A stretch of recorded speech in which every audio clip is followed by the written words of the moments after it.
We are so excited here at Martelli. We have two brand new products for you. We have the remote tray, and then we have the Notions organizing tray.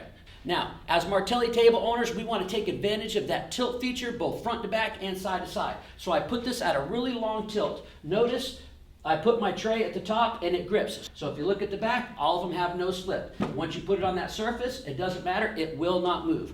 We're always constantly looking for that remote, or we set that remote down and it wants to fall off. So we have a spot for the remote. So no matter what tilt you're using, you have your cutter, you have your blades, you have your remote, and you can even put your cell phone in there and never worry about anything sliding off the table. You want to do the same exact thing with the Notions organizer. It's just like the remote tray, except we give you different sections of the tray to use for different things. So any notion that you might have that you want to put on the table and you want to keep it nice and organized, and every single department has the no slip on the back and on the front side. So make sure you take advantage and get your tray today.